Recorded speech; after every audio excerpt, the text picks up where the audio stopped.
In this video, I'm going to talk about implementing fitness routines and specifically 9 keys to implementing fitness routines. If you'll include these things in when you do the fitness development portion of your lesson plan, this can make things go more smoothly for you and help motivate your students as well. Some of these are repetitive. I've talked about some of these things in other parts of this course and this module, but they're really valuable tools that you can use to implement fitness routines.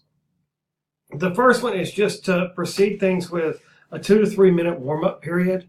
A lot of times this warm-up period can be a time to really gain control of your class. So I may have, and you'll see this in our last module when we have a video. But as my class enters the gym, let's say I have 15 students in my class. As they enter the gym, I may have them enter the gym and start jogging around the gym. So they'll come in and I'll say, everybody jog, and they'll jog around the gym. They can go in any direction they want. They just have to be jogging. And then I can blow a whistle and say, freeze.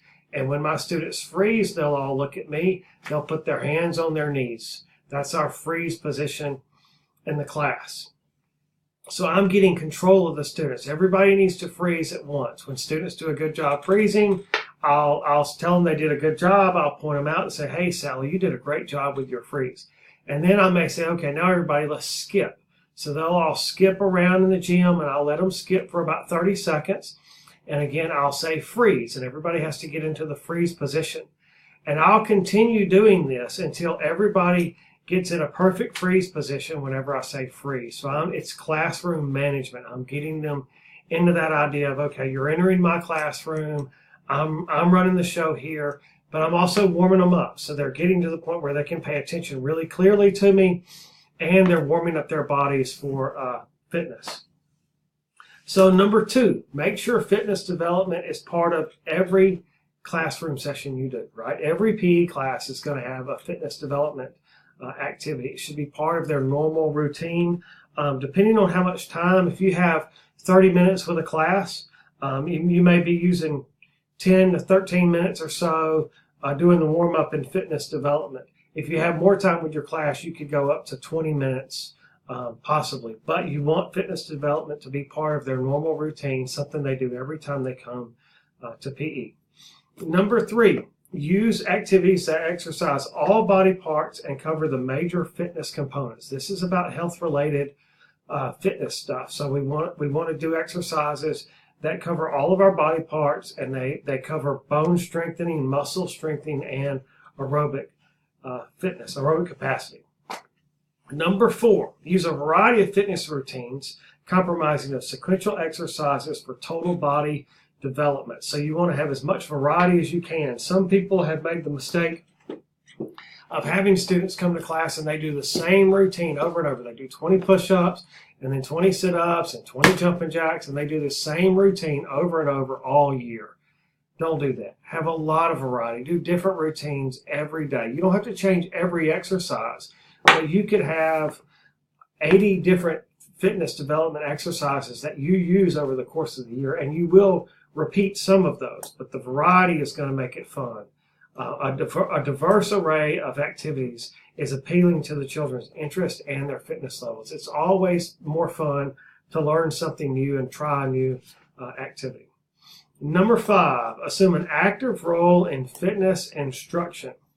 Teachers who actively exercise with children, hustle to assist students having difficulty, and make exercise fun can instill in children the value of an active lifestyle. It's really important that you are a good role model for your students, that you're very involved in what they're doing, that you're running around with them. When you tell them to skip, you can skip. When they're doing exercises, you can demonstrate and you can help them with different exercises. And the more you kind of hustle and move around, the more they're going to enjoy things. Number 6. So when you're determining workloads for children, you've got 2 parameters you can use: time and repetition. Use time. So when we're going to do exercises, if we're doing push-ups, we're going to do push-ups for 30 seconds. And then everybody does the best they can, and everybody gets a good workout. So one student may only be able to do 5 in 30 seconds, and another student may be able to do 20 in 30 seconds. So you're going to use time as your parameter that you're going to measure, and then everybody can have their own workload. So it's really important that you do that. Number 7, take advantage of interval training with students.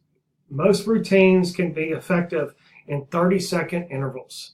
So you could do, and you want to split things up. So let's say that I'm going to do strength training and I'm going to do stretching, right?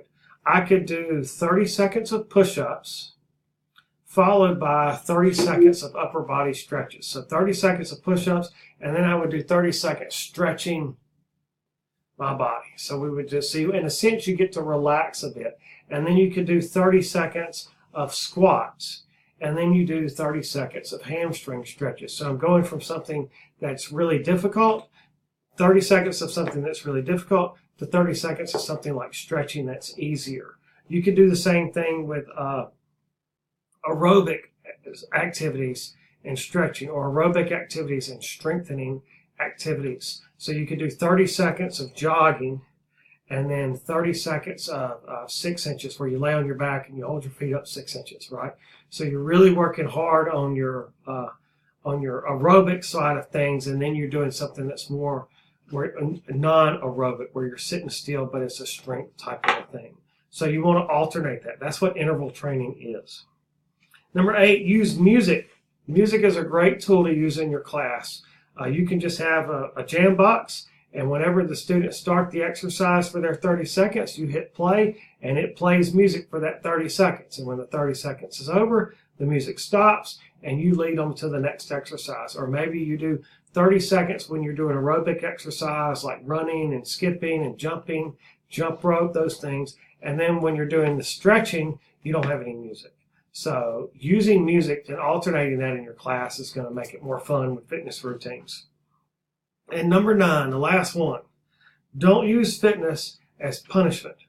Fitness is something we want the students to enjoy. It's something we want students to like. So don't use fitness as punishment. You can use timeout. There's a lot of good tools out there that you can use for classroom management, but you don't want to make students do push-ups or run or whatever it is for punishment. You want them to enjoy doing fitness things. If you use it as punishment, you're kind of saying it's a bad thing. It's something I know you don't like to do, so I'm going to make you do it as punishment.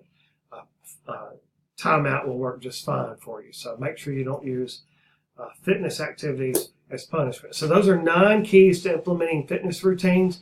Fitness routines can be a challenge if you don't set things up in the right way, and you could have discipline problems and problems with students if you don't set it up right. So having those keys to implementing routines can be a big help.